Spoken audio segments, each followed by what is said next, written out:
Il est 23 h, bonsoir à tous, merci de votre attention. Voici les titres à la une de l'actualité ce vendredi. Ce vendredi 19 février 2021, un accord de crédit de plus de 160 milliards de francs CFA en guise d'appui budgétaire a été signé entre la Banque mondiale et le gouvernement ivoirien. Représenté par les ministères de l'économie et des finances, cet appui budgétaire vient pour soutenir et renforcer les efforts de l'État dans la lutte contre la Covid-19. 300 000 nouveaux cas de cancer détectés chez les enfants âgés de 0 à 19 ans selon l'OMS chaque année. Vite diagnostiqués, les traitements contre la maladie peuvent s'avérer efficaces. Une de nos équipes de reportage a tenté de comprendre la difficulté vécue et par les malades et par les parents une fois le verdict de la maladie connu. En sport, en football, le candidat à la présidence de la CAF, l'ambassadeur Jacques Anoma, a présenté son projet de campagne ce vendredi 19 février 2021 à l'auditorium du ministère des Affaires étrangères. Jacques Anoma veut donner plus d'autonomie financière et administrative à la maison du foot africain. Voilà pour l'essentiel. Oui, bonsoir à tous et on ouvre ce journal par ce communiqué de la primature de la République. Le Premier ministre Ahmed Bakayoko est depuis hier, donc jeudi en France, en visite médicale. Le chef du gouvernement séjourne depuis hier à Paris, dans la capitale française, pour des raisons de santé. À cet effet, le chef du gouvernement ivoirien effectuera une série d'analyses médicales. Il devrait par la suite observer un temps de repos avant de rejoindre Abidjan. Ici, en Côte d'Ivoire, précisément à Tanda, le ministre de l'Hydraulique a procédé au lancement des travaux de construction du deuxième château d'eau de la ville. Ce château d'eau permettra de résoudre tous les problèmes d'accès à l'eau potable dans la ville de Tanda et de plusieurs localités environnantes, dont Sandégué, Kouassi, Datekro et les villages environnants. Ces travaux de construction du château d'eau et des infrastructures à réaliser pour son approvisionnement vont coûter un peu plus de 20 milliards de francs CFA. Délai arrêté pour les travaux de construction de ce deuxième château d'eau. 24 mois, Herman Yamia nous en parle. Ce château d'eau que voici, d'une capacité de 200 mètres cubes jour, a été construit depuis 1973 pour alimenter la ville de Tanda en eau potable. Avec l'explosion démographique, la capacité de cet ouvrage a été très vite dépassée.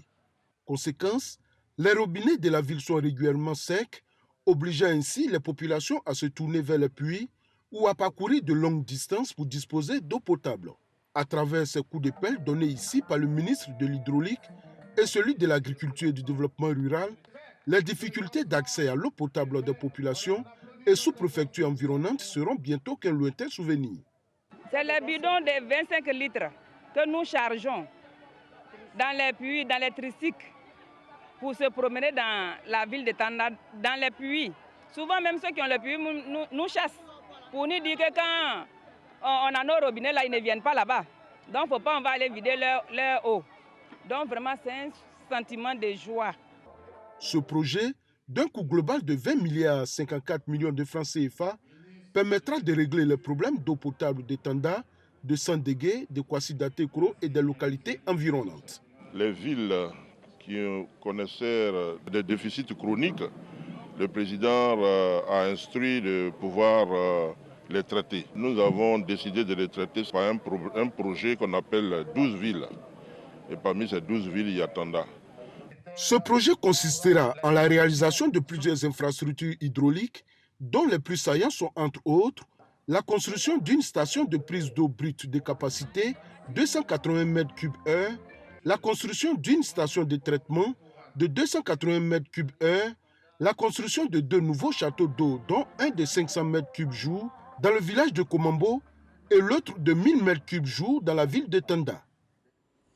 Loin des chantiers de construction, le FIRCA, le Fonds interprofessionnel pour la recherche et le conseil agricole, a été accrédité par le Fonds d'adaptation au changement climatique comme entité nationale de mise en œuvre des projets liés à la lutte contre les changements climatiques. Plusieurs éléments ont milité en sa faveur, par exemple l'expérience acquise en 16 années d'existence et surtout son dispositif organisationnel. Joseph Sekaseka, le ministre de l'Environnement et du Développement durable, s'est rendu au siège de l'organisme pour lui apporter l'appui institutionnel du gouvernement.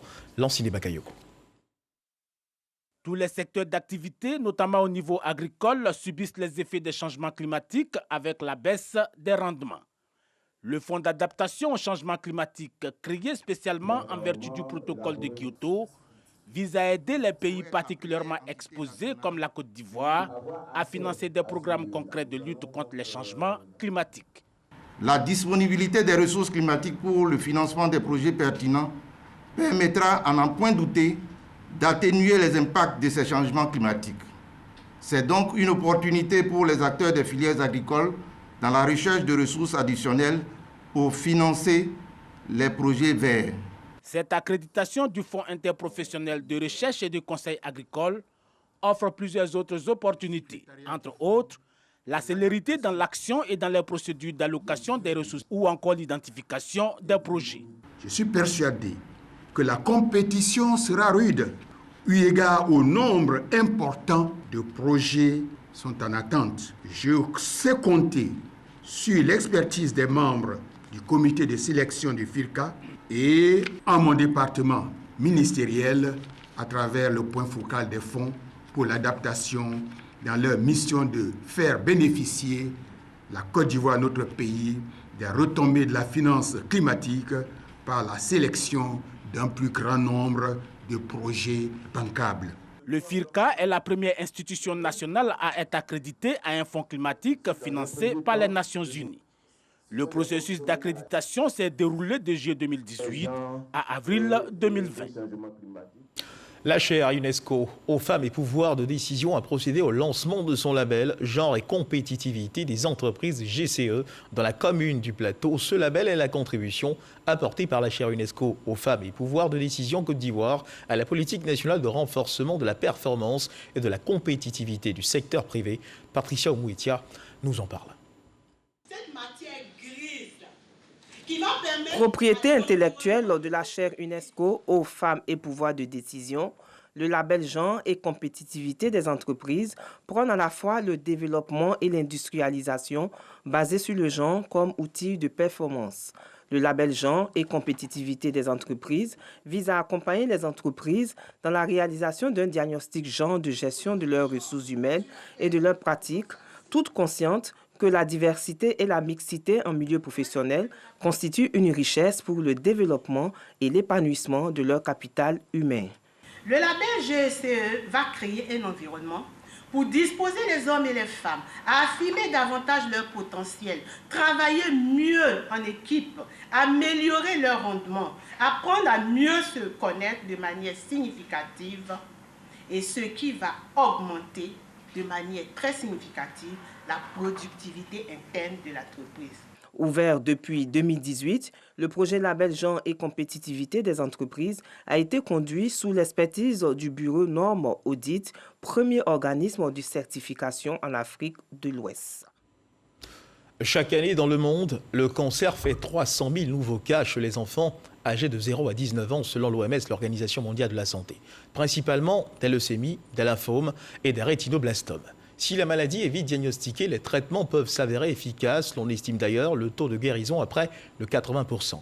Le lundi 15 février dernier, à l'occasion de la Journée internationale du cancer de l'enfant, une de nos équipes de reportage a rencontré des malades du cancer dont l'âge est compris entre 2 et 16 ans, un diagnostic toujours difficilement vécu, tant pour les patients que pour les parents. Entre traitement médical rigoureux et coûts de traitement très élevés, on n'est pas loin d'une certaine forme de descente aux enfers pour les parents. Un dossier signé Salima Toutia.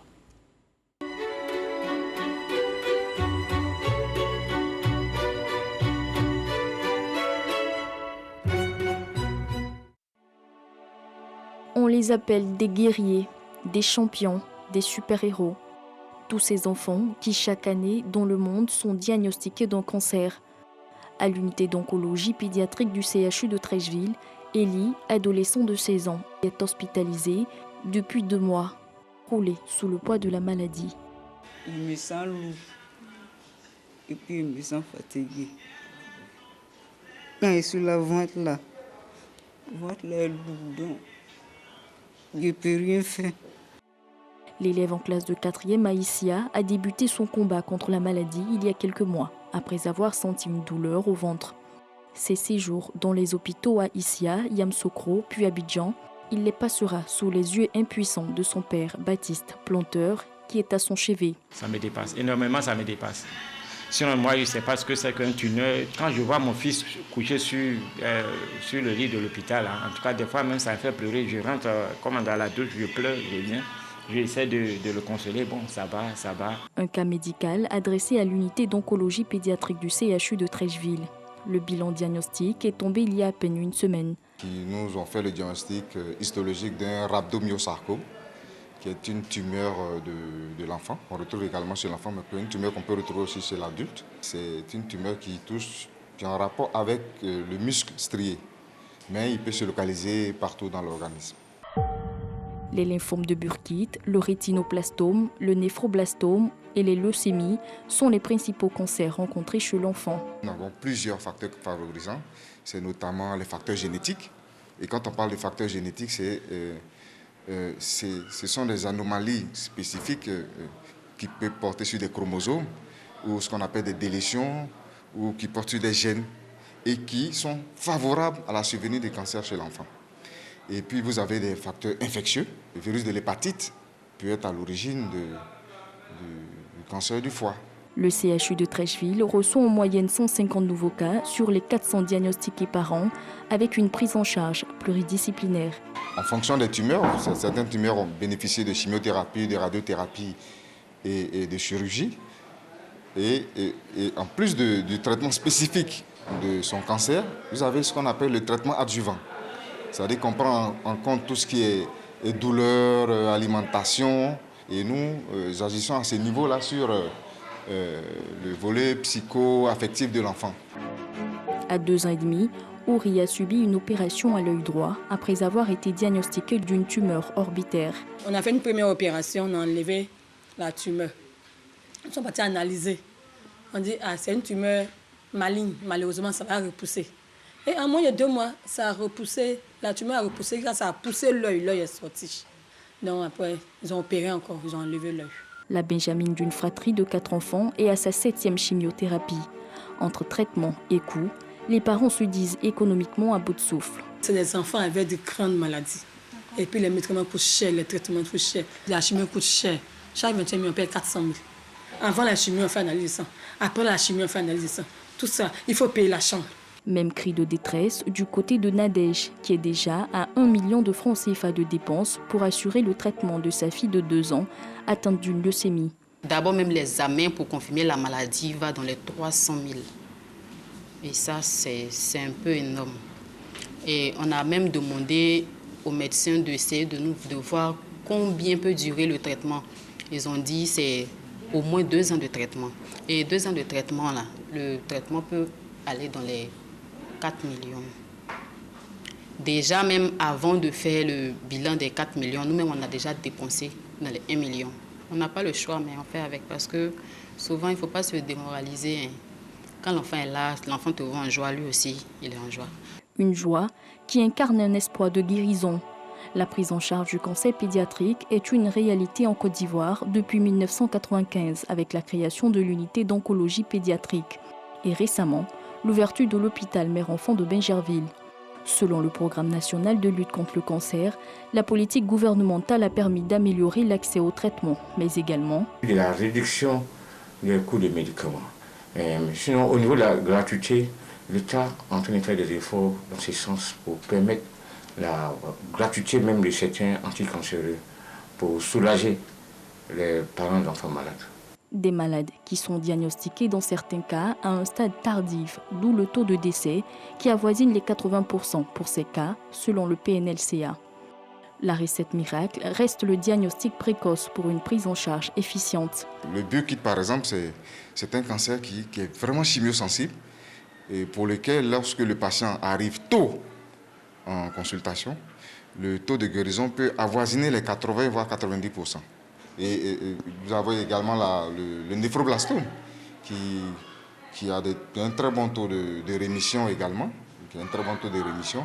qui avoisine les 40 voire 50%.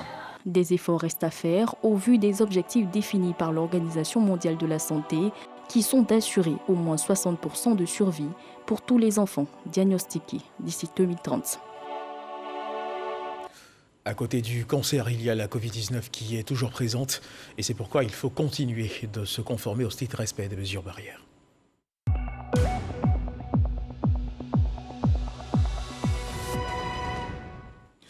Le ministère de la Santé et de l'Hygiène publique a d'ailleurs enregistré ce vendredi 19 février 2021 213 nouveaux cas de Covid-19 sur 3715 échantillons prélevés, soit 5,7% de cas positifs, 119 guéris et 2 décès. À la date du 19 février 2021, la Côte d'Ivoire compte donc 31 825 cas confirmés, dont 30 056 personnes guéries, 185 décès et 1584 cas actifs. Le nombre total d'échantillons est de 398 383. Et toujours sur l'actualité de la Covid-19, ce triste constat et ces chiffres qui ne rassurent pas l'Afrique qui subit une seconde vague de coronavirus a passé la barre des 100 000 morts depuis le début de la pandémie pour 3 793 660 cas déclarés selon un comptage de l'AFP. Il faut donc continuer de redoubler de vigilance. Le virus circule toujours. Un appui budgétaire de 160 milliards de francs CFA de la Banque mondiale à la Côte d'Ivoire. Ce vendredi 19 février 2021 à Abidjan-Plateau, un accord de crédit de plus de 160 milliards de francs CFA en guise d'appui budgétaire a été donc signé entre la Banque mondiale et le gouvernement ivoirien, représenté par le ministère de l'économie et des finances. Cet appui budgétaire vient pour soutenir et renforcer les efforts de l'État de Côte d'Ivoire dans la lutte contre la Covid-19. Cheikh Koné nous en parle. C'est un accord de crédit IDA de plus de 160 milliards de francs CFA à titre d'appui budgétaire que la Banque mondiale fait à la Côte d'Ivoire. Cette opération d'appui budgétaire du groupe de la Banque mondiale vient soutenir les efforts du gouvernement pour continuer à sauver des vies, venir en aide aux plus défavorisés et aider les entreprises à faire face aux impacts de la crise. Au dire de la directrice des opérations de la Banque mondiale, ce dispositif d'appui budgétaire se concentre sur 3 types de réformes que le gouvernement a entrepris. Le soutien aux familles vulnérables, l'accès des PME au crédit à travers la création du fonds de garantie des PME au crédit et enfin, les pratiques de bonne gouvernance et de bonne gestion du plan de riposte économique lié à la crise sanitaire. Tout en rappelant les batteries de mesures prises par le gouvernement au lendemain de la crise sanitaire, le ministre de l'économie et des finances a sollicité un appui financier et technique de la Banque mondiale pour la phase urgente de vaccination. Les besoins étant importants, nous avons introduit une requête auprès de la Banque mondiale. Madame la directrice des opérations vient de me confirmer qu'il y a une enveloppe de 50 millions de dollars qui pourrait être dégagée assez rapidement justement pour renforcer en fait les capacités de l'État à acquérir des vaccins additionnels pour vacciner le plus grand nombre de populations. L'appui financier global de la Banque mondiale à la Côte d'Ivoire se chiffre à ce jour à environ 3,2 milliards de dollars, soit près de 1800 milliards de francs CFA. Et sachez que la commission électorale indépendante informe l'ensemble des électeurs, les anciens électeurs et les nouveaux électeurs de 2020, qu'elle procédera en prélude à la tenue du scrutin législatif du 6 mars 2021 à la distribution des cartes d'électeurs dans la période du samedi 20 février au samedi 27 février 2021. Cette distribution se fera au siège des commissions électorales locales, CEL, dont la liste est consultable sur le site suivant www.cei.ci sur l'ensemble du territoire national. Les pièces exigées pour le retrait de la carte d'électeur sont les suivantes: la carte nationale d'identité, la CENI, ou l'attestation d'identité ou le certificat de nationalité ou le récépissé d'enrôlement délivré par l'ONECI ou l'ex-ONI. La commission électorale indépendante compte sur l'engagement et la responsabilité de tous pour le bon déroulement de cette phase du processus électoral. Et pendant que gouvernement et partenaires s'organisent pour faire front face à la Covid-19, le ministre de la Réconciliation nationale, Kwadio Konan-Bertin, lui travaille à fédérer l'ensemble des acteurs sociaux dans le processus de réconciliation nationale. Après les journalistes, le ministre de la Réconciliation nationale a rencontré les organes de régulation. Kwadio Konan-Bertin était ce vendredi matin dans les locaux de l'ANP, l'Autorité nationale de la presse, et l'AAK, la Haute Autorité de la communication audiovisuelle. Franck Kwadio pour le reportage. Réconciliation nationale. Le ministre Kwadio Konan-Bertin multiplie les rencontres. ANP, Cocody, siège de l'Autorité nationale de la presse de Côte d'Ivoire, des échanges avec le président de l'organe régulateur, Samba Koné. C'est notre mission à nous ici à l'ANP de veiller à ce que justement les professionnels du secteur des médias, presse écrite et production numérique, de travailler selon les normes, à savoir la loi 2017-867 et le code de déontologie qui régit le secteur. Et nous sommes donc à votre écoute ce matin pour vous accompagner dans ce secteur de la réconciliation, qui n'est pas une chose aisée. Seconde étape, la ACA, la Haute Autorité de la Communication Audiovisuelle. Maître René Bourgoin, le président reçoit Kwadwo Konan Bertin. Nous jouons notre partition pour que la réconciliation que vous avez à conduire, à mener, à faire aboutir, que cette réconciliation-là aboutisse. L'ACA veille véritablement à ce que l'équité soit admise. Le ministre de la Réconciliation nationale satisfait de ces différentes rencontres. Il s'agissait, après les journalistes récemment, d'impliquer tous les chaînons du dispositif des médias en faveur de l'effort national de réconciliation. La presse tient une place de choix dans ce processus. Quand on a fini de parler avec les patrons de presse, il me semble qu'il faut également prendre langue avec toutes les autorités, nécessairement en charge de la régulation.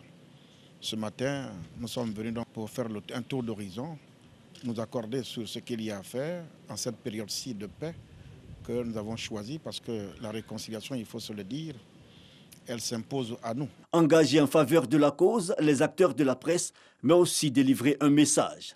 Personne ne peut empêcher qu'un journaliste écrive comme il veut écrire.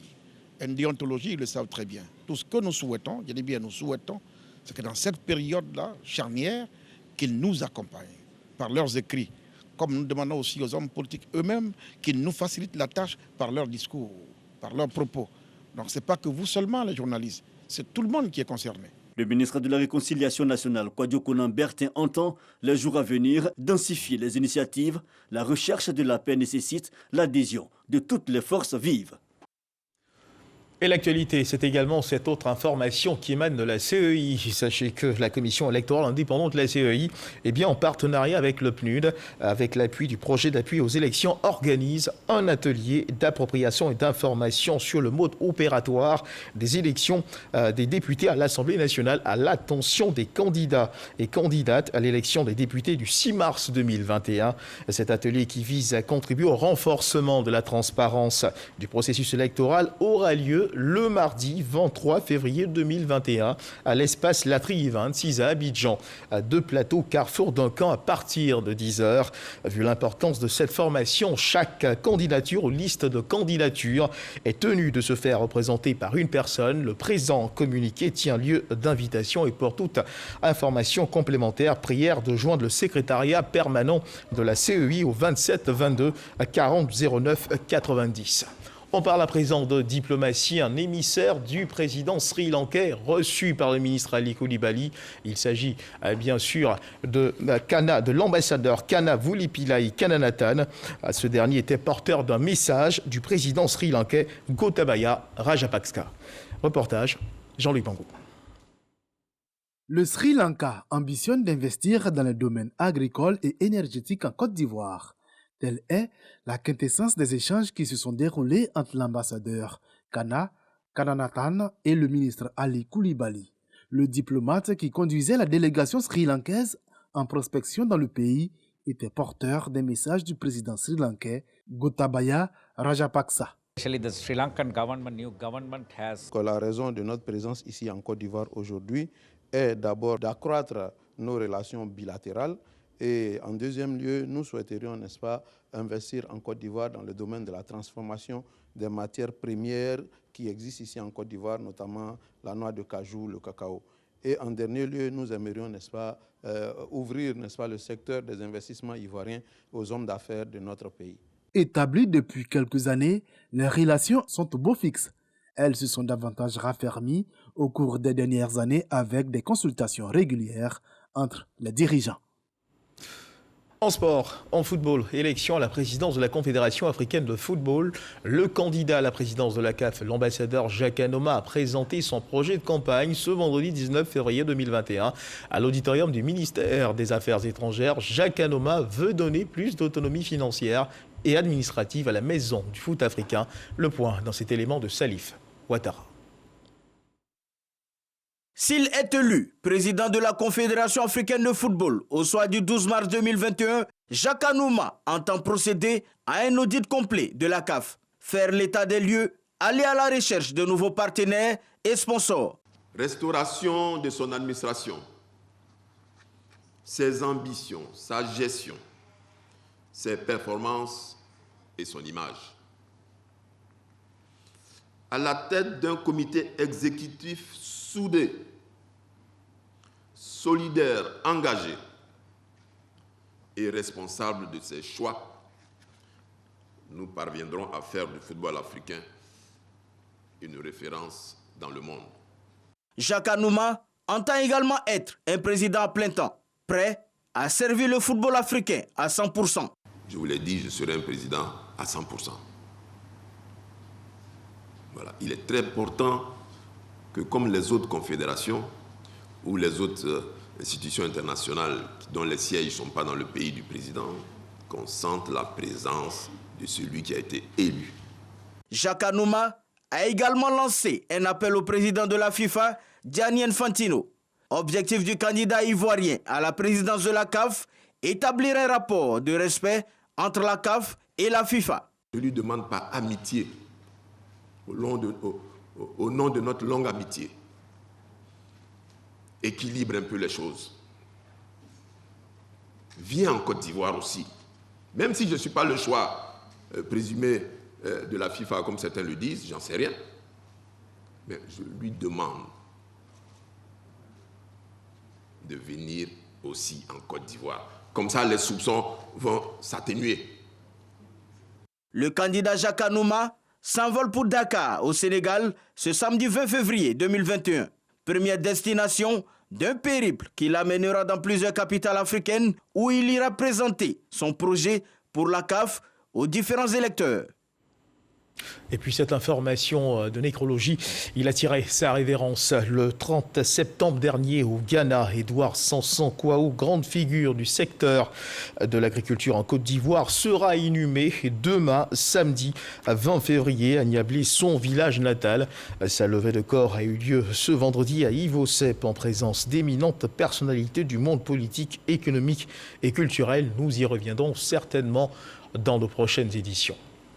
Direction le Niger, dernier jour de campagne de l'élection présidentielle dans le pays. Les 7,5 millions d'électeurs vont départager dimanche Mohamed Bazoum et Mahaman Ousmane.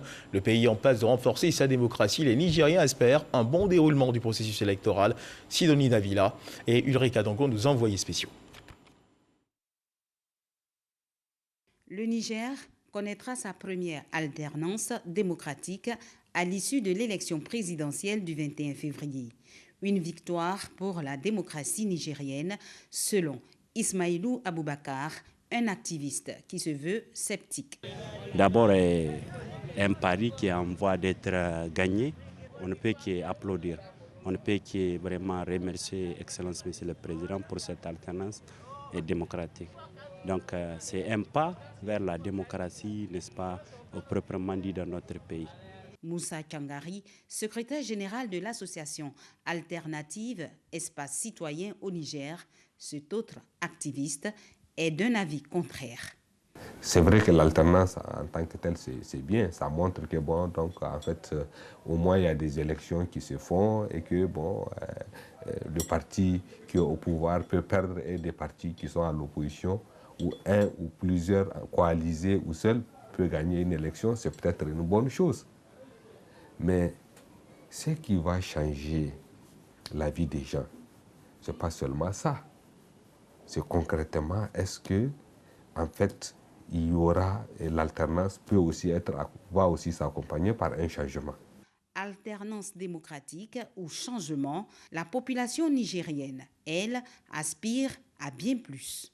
Que quand même ces élections du deuxième tour se passent dans l'accalmie, dans la sérénité, pour que nous puissions retrouver cette sécurité, ce calme qui effectivement est un cri de cœur de tout un peuple. Selon les statistiques, les jeunes représentent plus de 50% de la population nigérienne. Cette jeunesse se dit préoccupée par la situation sociopolitique en prélude à la présidentielle. Elle appelle de tous ses voeux à une élection apaisée. Nous appelons la population nigérienne à ne pas céder aux manœuvres politiques et politiciennes permettant de créer des tensions inutiles qui vont ramener notre pays à des années multiples derrière. où le Niger ne pourra jamais sortir de l'ornière dans laquelle il se trouve. Nous sommes en train d'émerger. Aujourd'hui, la principale cause qui va faire en sorte que nous puissions émerger, c'est de ne pas faire une crise politique en dehors de l'insécurité que nous sommes en train de vivre. Il faut qu'on puisse conserver la paix sociale, la quiétude sociale entre les Nigériens. Que vraiment, nous souhaitons des élections vraiment libres et transparentes. Et les responsables doivent vraiment prendre toutes leurs responsabilités pour que ces élections-là puissent se passer dans de meilleures conditions. Élections crédibles, transparentes et apaisées. La Commission électorale nationale indépendante, CENI, rassure les populations sur le second tour de la présidentielle prévu le dimanche prochain afin de garantir la première alternance démocratique au Niger. Et c'est la fin de cette édition. Merci de nous avoir suivis. Agréable fin de soirée. Dieu garde la Côte d'Ivoire.